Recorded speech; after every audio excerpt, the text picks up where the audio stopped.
Tous les jours, vous êtes contrôlé par des gens. Ils vous exploitent, ils se jouent de vous, et vous ne le savez même pas. Et ça tombe bien parce que j'ai décidé de mettre fin à cette infamie. Là, maintenant. Aujourd'hui, dans cet épisode de Le Saviez-vous, on va voir tout un tas d'astuces psychologiques qui vont vous aider à contrôler les autres, mais également votre environnement. Accrochez vos slips, c'est parti.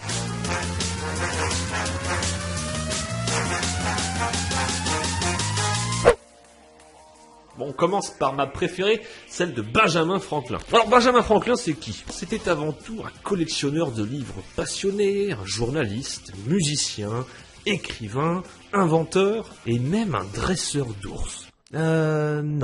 Non, ça non. Et plus tard, homme politique. Tout un tas de métiers qui lui permettront d'affiner sa compréhension du comportement humain. C'est également un des pères fondateurs et celui que vous pouvez apercevoir sur les billets de 100 $ aux États-Unis. Bref, c'est un mec qui pèse dans le game. Ses activités d'imprimeur et d'écrivain lui permettront de se lancer dans la politique et il deviendra d'ailleurs le 6e président de la Pennsylvanie.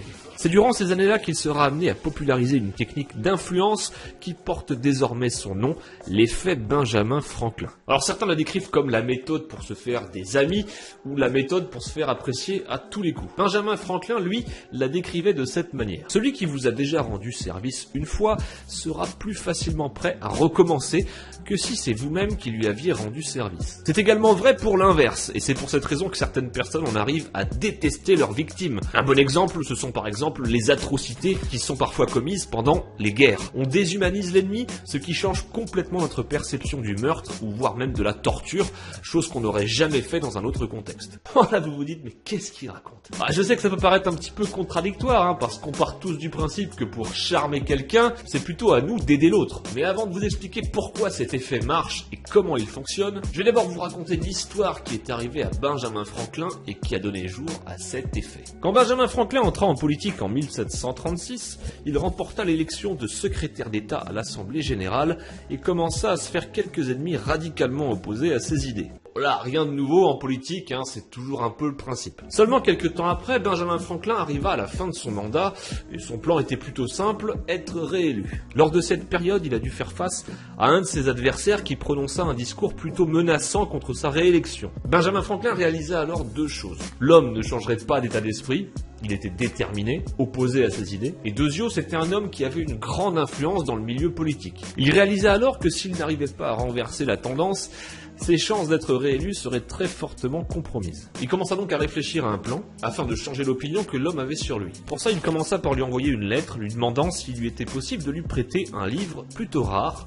que lui seul avait en sa possession. Bon, comme dit tout à l'heure, Benjamin Franklin, il était connu pour adorer la littérature, donc sa demande n'était pas vraiment suspecte. Du coup, son adversaire lui envoya le livre, accompagné d'une petite note. Franklin lut le livre, puis lui renvoya, accompagné d'une lettre de remerciement. Quand Benjamin Franklin rencontra une nouvelle fois l'homme à l'Assemblée, son adversaire s'approcha immédiatement de lui et ils engagèrent une discussion très calme à propos du livre et d'autres intérêts qu'ils avaient en commun. Les deux hommes sont par la suite devenus des amis très proches et ils le sont restés jusqu'à leur mort. Comme vous le devinez sûrement, Benjamin Franklin a été réélu par la suite et son plan a fonctionné parfaitement. Mais alors comment un simple livre a réussi à faire changer d'avis son adversaire qui était radicalement opposé à ses idées et ses principes? Ça s'explique assez facilement en fait, et ça s'appelle la dissonance cognitive. Comme dit plus haut, on pense souvent que c'est en rendant service à une personne que cette dernière aura de l'affection pour nous et nous aimera davantage. Je vous rassure, c'est pas du tout faux, et ça marche d'ailleurs très souvent. Mais aujourd'hui, vous venez de voir que l'inverse est tout aussi réalisable. Dans la logique, si vous essayez de rendre service de façon préméditée, c'est en théorie que vous appréciez cette personne. C'est de la logique de base, Si t'aimes pas ton voisin, par exemple, tu vas pas aller lui rendre service. Ça ne viendrait même pas à l'esprit. Mais si l'on n'apprécie pas quelqu'un et que l'on accepte tout de même de lui rendre service, pour reprendre l'exemple de Benji, j'ai envie de l'appeler Benji. Bref, si on reprend l'exemple de Benji et qu'on se met à la place de son adversaire, c'est-à-dire lui prêter un livre, notre cerveau, il va être face à une incohérence. Vous n'aimez pas cette personne, mais en même temps, vous lui faites plaisir. C'est complètement contradictoire. Et ce phénomène s'appelle la dissonance cognitive. On entre alors dans un état mental où on agit contre notre principe de base. Dans le cas de Benjamin Franklin, on sera face à un principe de réciprocité. Bon, quand ça vous arrive, le cerveau, il n'aime pas du tout ça. Et son objectif est très simple, changer cet état mental inconfortable. On va alors s'auto-convaincre qu'on apprécie cette personne afin que notre opinion soit en raccord avec nos actes. Cette petite histoire anodine vous a montré à quel point la dissonance cognitive était puissante. Son adversaire, qui était alors complètement opposé à Benjamin Franklin, s'est vu obligé de lui prêter un livre, parce que oui, bon, à l'époque, ça aurait été quand même mal vu de lui refuser, et il est donc entré dans cet état mental contradictoire. Son cerveau, pour donner un sens à son geste, l'a alors convaincu que Benjamin Franklin n'était peut-être pas si mauvais que ça. Allez, on enchaîne sur le mimétisme. Bon alors le mimétisme, qu'est-ce que c'est? Eh bien c'est la particularité qu'a une espèce à se confondre avec l'environnement ou les individus d'une autre espèce. Chez certaines personnes, cette capacité est innée, on appellera alors généralement ces personnes des caméléons. Leur but est toujours le même, se fondre dans leur environnement en imitant le comportement des autres, que ce soit physiquement, dans la manière de bouger, de se déplacer, voire même de parler. Et c'est pas tout. Les recherches ont démontré que les personnes ayant été imitées étaient beaucoup plus enclines à être sympathiques avec la personne les ayant imitées. Je crois que j'en ai perdu quelques-uns en route là. L'étude a également montré que les personnes ayant été imitées étaient plus gentilles avec les gens de manière générale, c'est-à-dire même avec des gens n'ayant rien à voir avec l'environnement où ils avaient été imités. L'explication viendrait du fait que les personnes ayant été imitées se sentiraient mises en valeur et auraient le sentiment d'être quelqu'un d'important, voire d'accompli.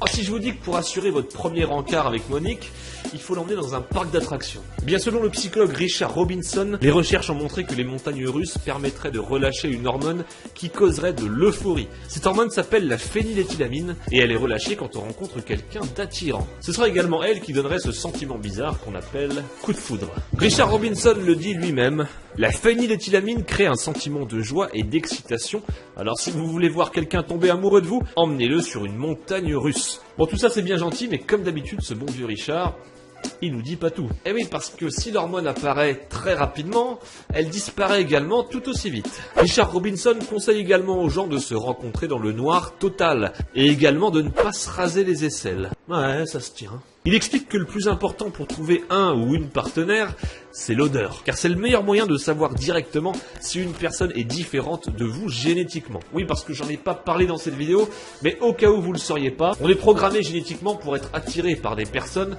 très différentes de nous. Selon une étude expérimentale américaine publiée dans le journal Appetite, mâcher un chewing-gum serait un moyen de booster ses performances. Mais alors comment ça marche ?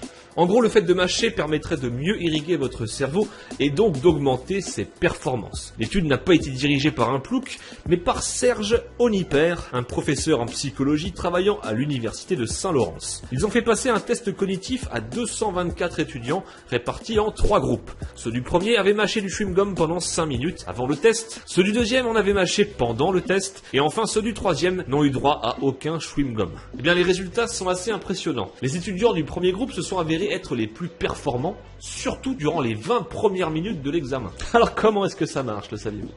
La mastication est une activité physique, et comme toute activité physique, elle augmente les pulsations cardiaques, ainsi que la pression artérielle. Tous ces mécanismes produiraient un afflux de sang vers le cerveau, améliorant ainsi les capacités de mémorisation. Mais alors pourquoi ceux qui ont mâché un chewing-gum pendant l'examen ont eu un moins bon résultat? Eh bien, si vous mâchouillez pendant l'effort intellectuel, vous allez créer une concurrence entre les deux activités de votre cerveau, ce qui aura pour effet de réduire vos performances. La technique de la porte dans le visage est une technique qui mérite sa place dans ce classement. Prenons un exemple. Mettons que vous essayez de vendre votre voiture à quelqu'un qui est face à vous. La technique consistera à commencer par lui proposer un montant ridicule. Par ridicule, j'entends bien trop élevé par rapport à ce que vous souhaitez vendre. L'acheteur sera donc obligé de décliner votre offre et c'est là que tout commence. Maintenant que vous avez proposé un montant astronomique, qu'il a bien sûr refusé, vous allez faire votre deuxième tentative et lui proposer cette fois-ci un montant bien plus raisonnable. La plupart du temps, ce sera le montant que vous aviez en tête au départ. Avec de l'entraînement et en travaillant les détails, comme votre approche ou votre façon d'aborder l'acheteur, vous pouvez arriver à des résultats très impressionnants. Cette astuce est très souvent utilisée en marketing et vous pourrez trouver des exemples un petit peu partout sur la toile car c'est une des plus efficaces. Cette technique marche surtout quand vous avez un contact avec la ou les personnes. Voici quelques exemples pour vous la situer. Dans l'exemple où on demandera de l'aide à un ami, la demande numéro 1 commencera par « Peux-tu garder mon chat pour la journée ?» Comme d'habitude, on commence avec une demande surréaliste que la personne sera presque obligée de refuser. On enchaîne alors avec la demande numéro 2 « Pourrais-tu garder mon chat pour 1 heure ?» Ce qui lui semblera bien plus correct. Voilà les petits lapins, c'est la fin de cette vidéo, j'espère qu'elle vous aura plu. Si c'est le cas, comme d'habitude, n'hésitez pas bien sûr à la partager autour de vous, à la populace, à vos amis. vos parents. N'hésitez pas bien sûr aussi à me laisser dans les commentaires des idées originales pour des éventuelles prochaines vidéos. Je vous conseille de le faire sur la vidéo que se passerait-il si 7 milliards de personnes sautaient en même temps. Moi, je vous dis à très bientôt pour une prochaine vidéo. Prenez soin de vous et passez un bon week-end. Et bien sûr, comme d'habitude, vous êtes awesome.